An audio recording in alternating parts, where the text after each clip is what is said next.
This is Hannibal from thehannibaltv.com, and this is my weekly review of only the points I find interesting in Dave Meltzer's Wrestling Observer newsletter.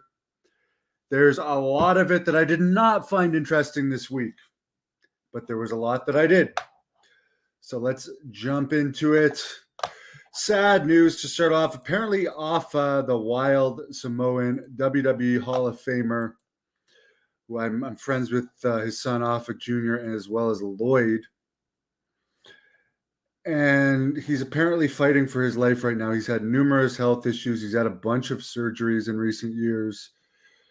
And apparently it's extremely serious right now.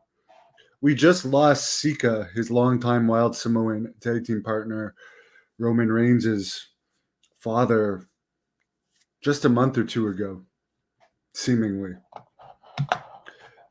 So I wish him the best. He's definitely tough, and if anyone can pull through it, he can. But from what I've seen from some of the family's posts, there's some talk that he might be making the transition, starting the transition to the other side. So we'll keep you guys updated on that. I wish everyone from that family the best.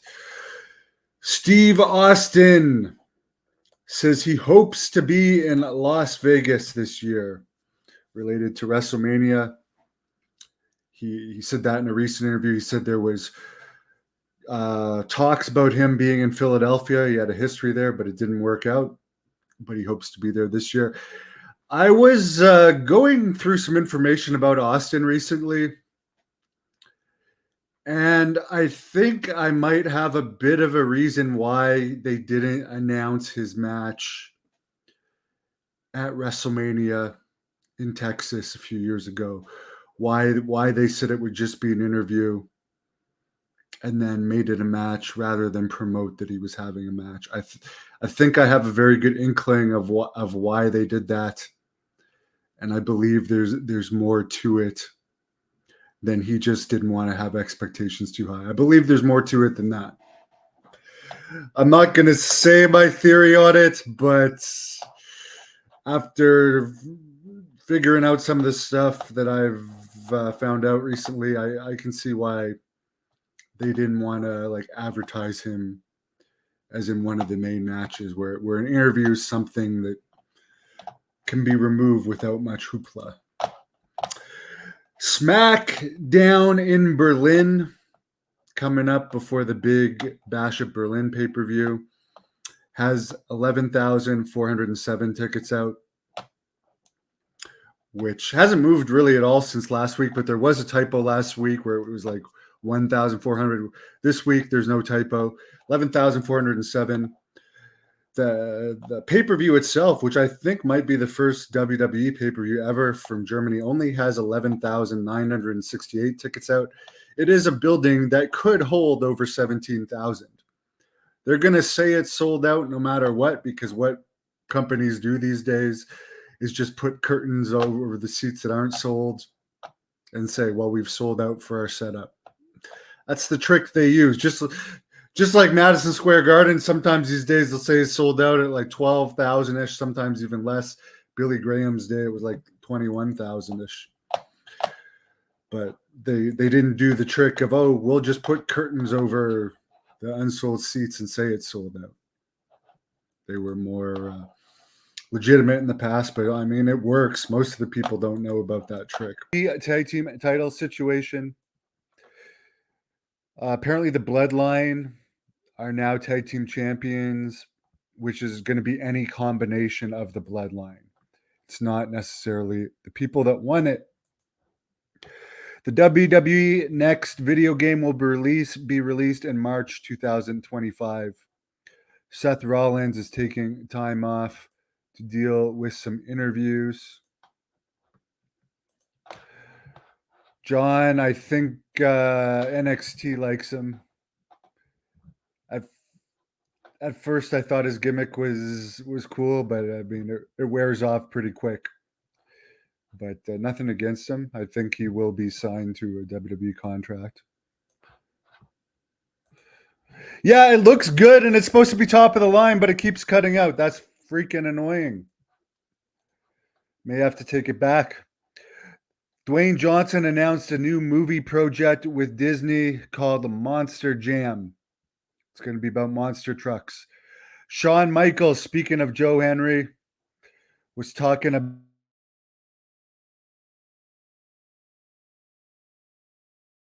saying it's a great relationship. It's in its early stages. One of the reasons they're doing this is because they're doing less NXT house shows, because the NXT house shows were pretty much a money loser from what I understand overall. So it's cheaper for them to send people to TNA to perform from NXT than actually do house shows. They're still doing house shows, but it's a way of getting their talent more experience. They're doing it with Pro Wrestling Noah too. And as far as the exchange, Endeavor's platform also streams TNA. So there's actually a vested interest in it. And for TNA, it's pretty much a dead product. Pretty much a dead product until WWE started boosting it. So it's good for TNA. SmackDown, the pre-sale for Edmonton is 9,338 for September 6th. Raw in Calgary, September 9th, 7,800. So Edmonton definitely a better wrestling city than Calgary at this point. SmackDown last week in Tulsa, 10,686. Raw in Austin on Monday, 12,269. Dynamite in Cardiff, Wales next week. The go home to all in doesn't have that many tickets sold. Only 3,800 for their very first show in Wales. Apparently, the Dynamite before All Out in Chicago, which is happening August 28th in Champaign, Illinois, which is the Chicago market, only has 1,005 tickets out for the tapings. 1,005. And looking at the pre-sales for most upcoming AEW tapings, they seem to be hovering around between 1,000 and 1,500 overall. Dynamite and Collision being taped at Arthur Ashe Stadium in New York. Yes, they're claiming this upcoming Texas Stadium will be their first stadium show, but they are going to Arthur Ashe Stadium next month. 3,548 tickets out, which is terrible for a stadium show.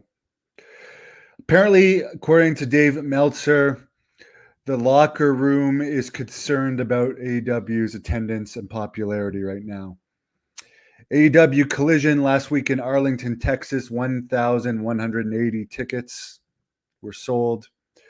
The same night, well, technically the night after, because it was in Europe, MJF and Will Ospreay appeared at York Hall in London to just over 1,000 fans. Why they had them wrestling on an indie show instead of for Collision when there's yet to be a new TV deal announced is beyond me.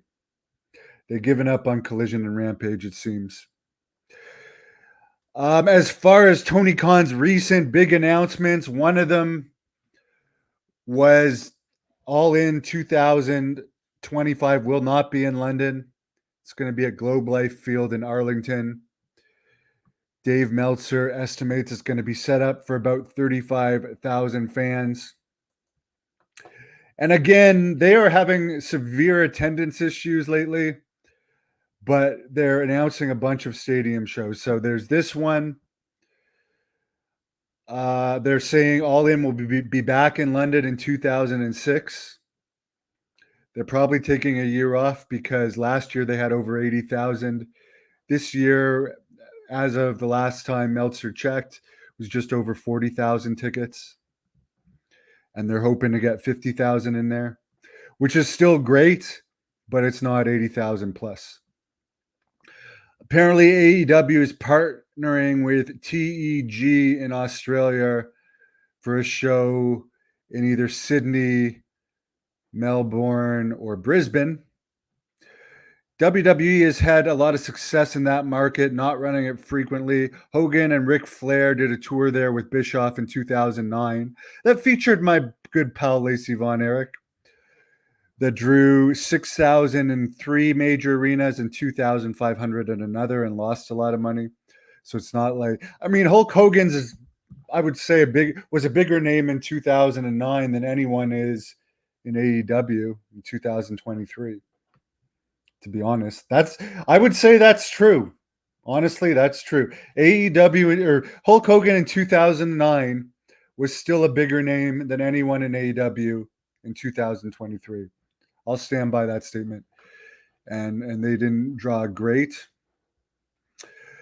They're also planning a Tokyo Dome show next year. So that's bizarre that they're like drawing worse than ever, but they believe that announcing stadium shows is suddenly going to help them.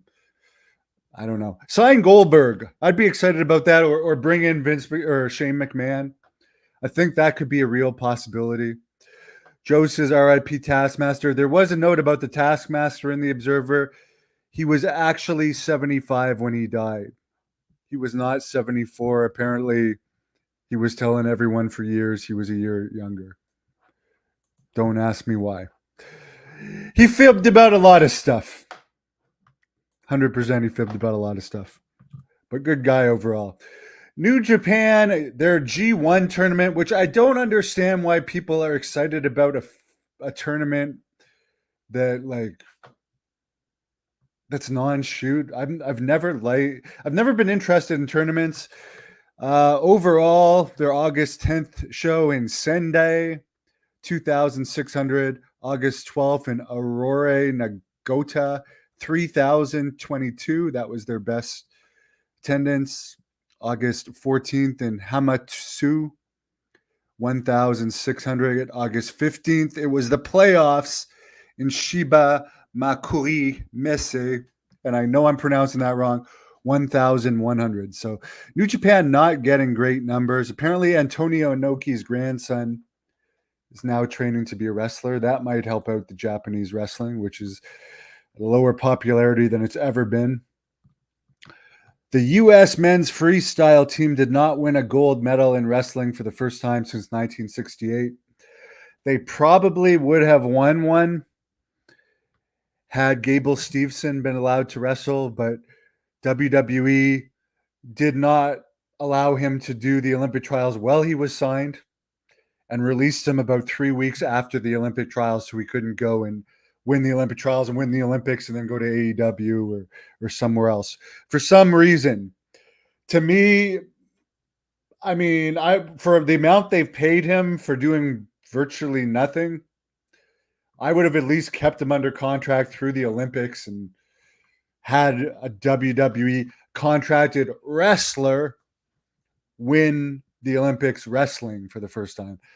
But I'm sure there's more to the story than that. Of course, Gable is now with the Buffalo Bills, which is the closest NFL team to Ottawa, Canada. So that's good.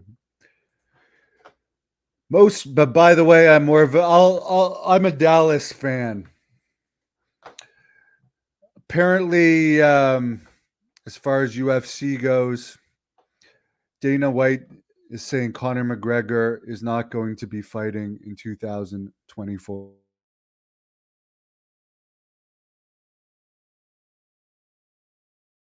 Again, I would not recommend this microphone to people.